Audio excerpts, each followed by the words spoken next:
എടോ പാലടരവി എന്ത് വർത്താനമാണോ ഈ പറഞ്ഞത്? എന്റെ സുമാകരൻ ചേട്ടാ, ഞാൻ അതൊന്നും ഉദ്ദേശിച്ച് പറഞ്ഞതല്ല. കൂടുതൽ ന്യായീകരിച്ച് മെഴുകണ്ട.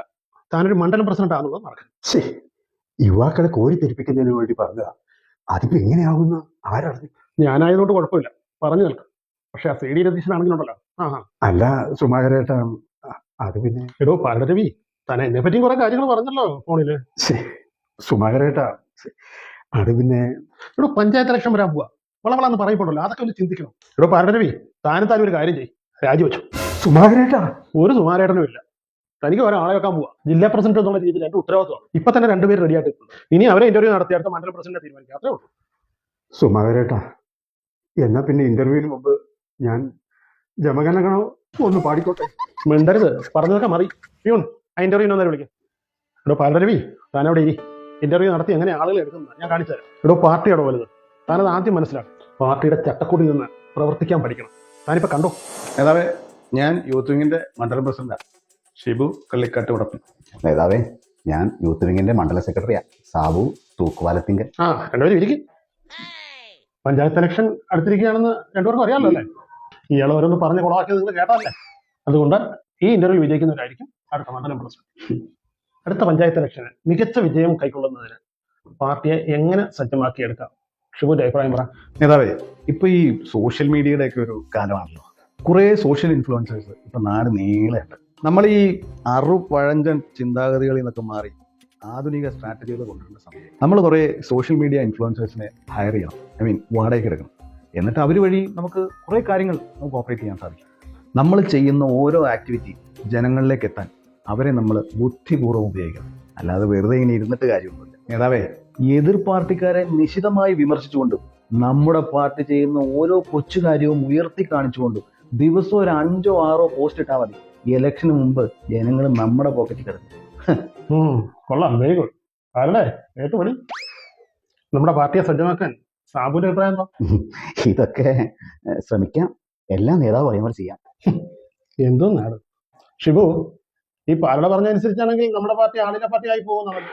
സുമാകരേട്ടാ, നമ്മുടെ പാർട്ടിയുടെ അംഗബലം എങ്ങനെ കൂട്ടാൻ പറ്റും? ഷിബുവിന്റെ അഭിപ്രായം പറ. നേതാവേ, ഒരു പാർട്ടിയെ സംബന്ധിച്ച് ചെറുപ്പക്കാരായ അണികളാണ് അതിന്റെ ശക്തി. ഇതിൽ ഓരോ ചെറുപ്പക്കാരനെയും നമ്മുടെ കുടുംബത്തിലെ ഒരു അംഗത്തിനെ പോലെ കാണുക. അവന്റെ വീട്ടുകാരായിട്ടും കുടുംബക്കാരായിട്ടും അവന്റെ സുഹൃത്തുക്കളുമായിട്ടും നമ്മൾ നിരന്തരം ബന്ധപ്പെടുക. അങ്ങനെ ചെയ്യുമ്പോൾ ആ വ്യക്തികൾക്ക് തോന്നും അവൻ നമ്മുടെ പാർട്ടിയിലെ എന്തോ വലിയ സംഭവമാണെന്ന്, അവൻ വലിയ പുള്ളിയാണെന്നുള്ളൊരു തോന്നല് അവന്റെ മനസ്സിൽ കയറ്റാൻ പറ്റിയാൽ അവൻ ഓടി നടന്ന ആൾക്കാരെ പാർട്ടിയിൽ ചേർക്കും. പിന്നെ അണികൾ നിറയും.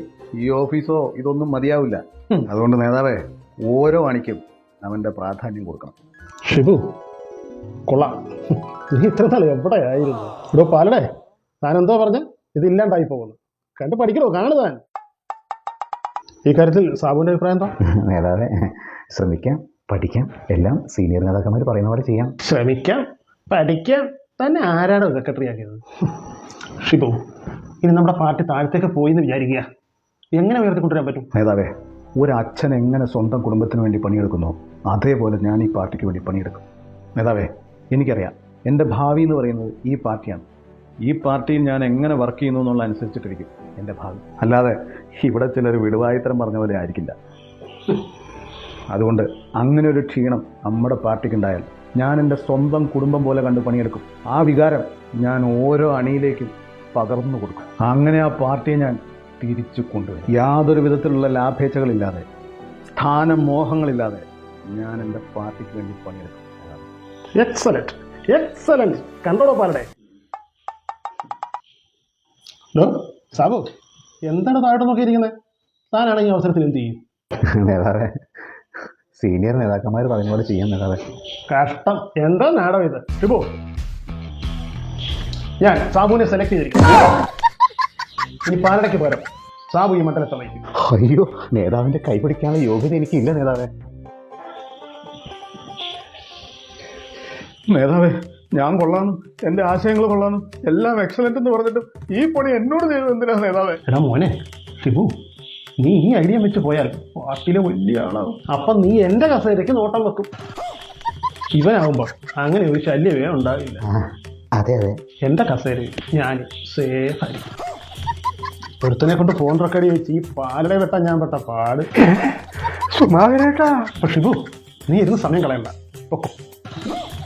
സാബു, നീ ചാർജ് എടു. ഓ, സാബു മോനെ, എനിക്കിട്ടെങ്ങാനും പോണതാൻ അറിയാലോ. ഇതൊക്കെ തന്നെയല്ലേ ഞാനും പറഞ്ഞത്. ഇപ്പൊ ഞാൻ ആരായി?